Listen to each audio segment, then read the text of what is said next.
La serre politique et parlementaire. La serre politique et parlementaire, Éloi Vincent, 1912, musée Jean Jaurès, Castres.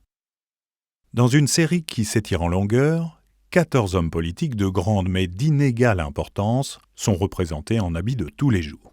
Socialistes, radicaux et hommes de la droite libérale et catholique sont là, chacun d'eux s'occupant d'une plante particulière.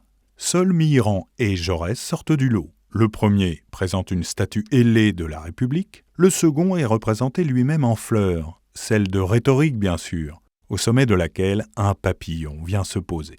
Le quatrain, situé au bas de la caricature, apportant, outre des précisions et des détails, une touche humoristique allant parfois jusqu'à la moquerie.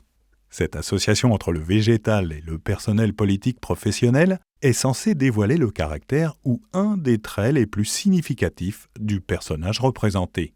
Ainsi, parmi les socialistes, si Jaurès est signalé comme le plus important des orateurs, le blanquiste Édouard Vaillant, associé au pavot, est désigné avec quelques bonnes raisons comme son antithèse, c'est-à-dire comme celui qui endort les députés à chacune de ses interventions, tandis que le marxiste Jules Guesde, s'occupant d'un charbon sec et piquant, est brocardé pour son sectarisme et son intransigeance.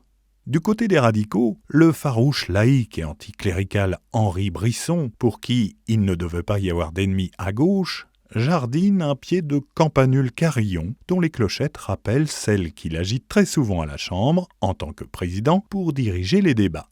À ses côtés, le bouillant et gauchisant Camille Pelletan, empêtré dans les tiges noueuses de plusieurs coquelicots rouge sang, rumine ses pensées vraiment radicales. Quant à la rose cactus Clémenceau, redouté par ses pairs parce qu'individualiste et intraitable, il ne fait aucun doute que celui qui s'y frottera continuera de s'y piquer.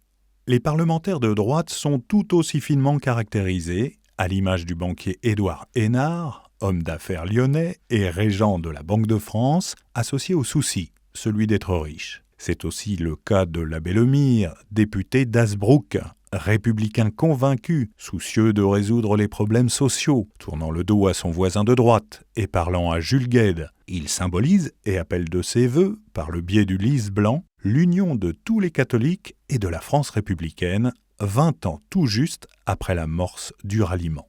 Dans cette serre un peu particulière, les autres personnalités politiques ne dépareillent pas. Ni le député du Calvados, Henri Chéron, en Dahlia, qui veut être connu et apprécié, et dont les heures de gloire seront plus tardives. Ni Maurice Faure, qui rêve sous l'Héliante. Ni Théophile Delcassé, derrière son Nélombo exotique, dont la carrière politique fut tant liée aux colonies, aux affaires étrangères et à la marine. Ni le Chrysanthème Millevoye, ancien boulangiste, mais toujours fervent nationaliste, dont l'espérance semble alors bien fanée, ni l'onduleux et vivace Aristide Briand, représenté ici par l'iris, le doute après l'espoir, les faux sentiments, en raison de son parcours politique sinueux.